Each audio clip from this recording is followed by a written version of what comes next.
Hi, I'm Chef Jeff Trombetta from the University of New Haven in Connecticut. And today we are going to make goat cheese polenta cakes. Polenta, a wonderful cornmeal mush that molds into a cake.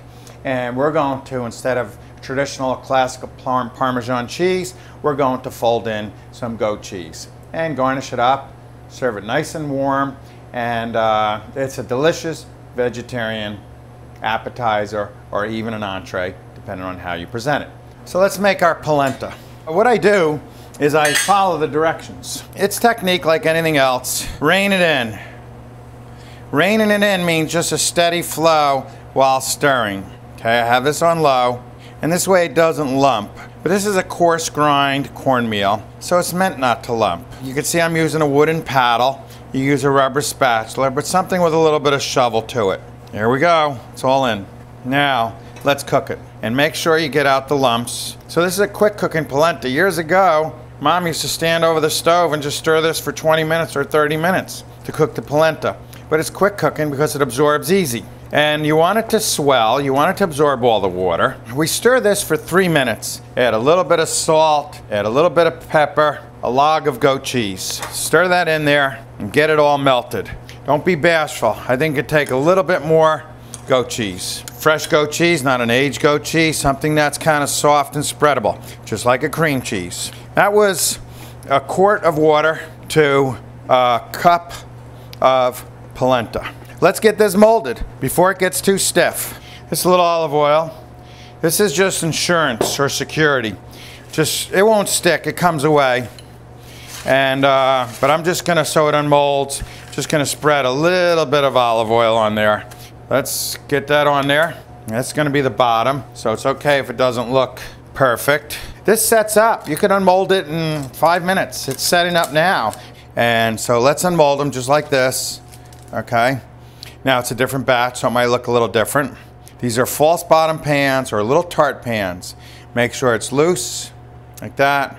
Sometimes this sticks, get your knife under there. But with the olive oil, you shouldn't have a problem. But you can make these any size you want, and little pans like this are fun. So let's put that aside. I have one in the oven, warm it up, and we're gonna pull it out, top it, and put it back in the oven. I have one heating up. We're going to take our tomato and we're gonna line it up concentrically, kind of bring it into a circle. But let's season it up because tomatoes need salt. Let's put a little pepper and let's drizzle with a little bit of extra virgin. There we go. This is our goat cheese. Now remember, there's goat cheese inside also. So this can be an entree, nice vegetarian entree. It could be a smaller portion to be an appetizer. Put a little bit of our sage, oregano, rosemary, and we're gonna go in the oven. So we're going to go under the broiler with this and get a little color. Let's let that brown a little bit. So let's check our goat cheese polenta cake. Just what I wanted to achieve. It's got a little bit of brown color. So let's get our polenta cake. Might be a little delicate, let's be careful. Dead center of the plate, just a little bit of tomato sauce around, just to accent. Plating is so important. Make it nice. Showcase it. Make sure it's appealing. Get the bang for the buck. That's what presentation is, the bang for the buck. If I was a vegetarian, I'd be happy with that. It's very Mediterranean. We're gonna put a few olives around. These are Greek olives. These are just Kalamata, pitted. I'm gonna put a